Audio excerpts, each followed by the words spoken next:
હાલો અમારી YouTube family કેમ છો? બધા મજામાં જઈશું. હું પણ મજામાં જ છું ને બધાને જય માતાજી, જય શ્રી કૃષ્ણ. અત્યારે હું લઈને આવીશું ખજૂર પાક. બ્લોકમાં બનાવી છું. અહીંયા મેં કાજુ બદામ લીધા છે, જાયફળ લીધું છે, મોરો માવો લીધો છે અને ખજૂર લીધા છે, કટકી કરી લીધી છે. મિક્સરમાં પણ ક્રશ કરી શકો છો. આપણે આ કાજુ બદામનો ભૂકો કરી નાખીએ અને માવાને ખમણી નાખીએ. તો આપણે કાજુ બદામનો ભૂકો કરી નાખ્યો છે. પછી ટોપરાનો ભૂકો લઈ લીધો છે, હાકર લીધી છે અને જાયફળનો ભૂકો કરી નાખ્યો છે. હવે આપણે તપેલીમાં બેસન શેકીને અહીંયા મેં મોરો માવો લઈ લીધો છે, એને ભૂકો કરી નાખ્યો છે. માર્કેટમાં આ માવો મળી જાય છે. હવે આપણે તપેલી મૂકી દીધી છે, બેસન નાખી દઈએ. બેસન ઘી નાખ્યું છે આમાં ગાયનું. મેં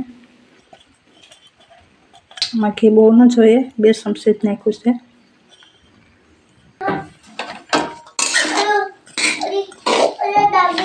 હલાવતા રહેવાનું એકદમ.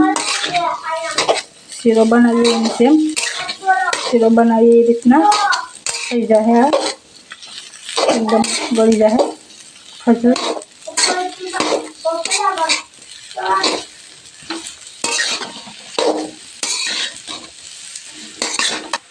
આમાં મોરો માવો નાખી દઈએ, જાયફળ નાખી દઈએ, નાખી દઈએ. હવે આપણે બધું મિક્સ કરી નાખીએ.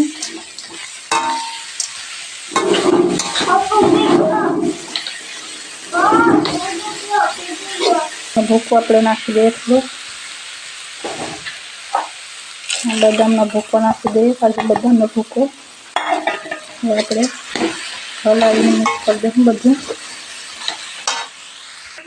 આપણે બધું મિક્સ કરી નાખ્યું છે. હવે હલાવતું રહેવાનું જ્યાં સુધી એકદમ ક્રશ ન થઈ જાય ત્યાં સુધી.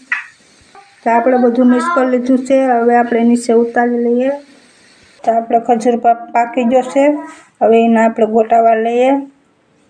ગોટા વાળતા જવાના અને ટોપરાના ભૂકામાં આ રીતના ફેરવતા જવાના.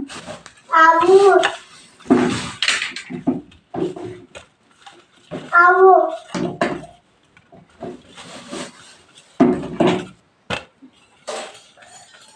આ રીતના બધા ગોટા વાળી લઈએ.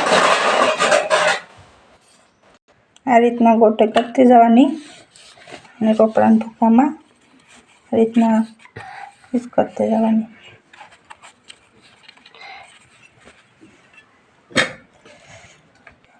તો આમાં ખજૂર પાકના ગોટા બધા તૈયાર થઈ ગયા છે. અમારો ખજૂર પાક ગમ્યો હોય તો સબસ્ક્રાઈબ કરી દેજો, લાઈક કરજો અને શેર કરજો. ખાવામાં બહુ ટેસ્ટી હોય છે. છોકરાઓ ખજૂર ન ખાય તો એના માટે આ બનાવીને આપી શકો છો. એમાં જાયફળ ને બધું નાખીને બનાવીએ ને શિયાળાનું તો બહુ સરસ લાગે છે.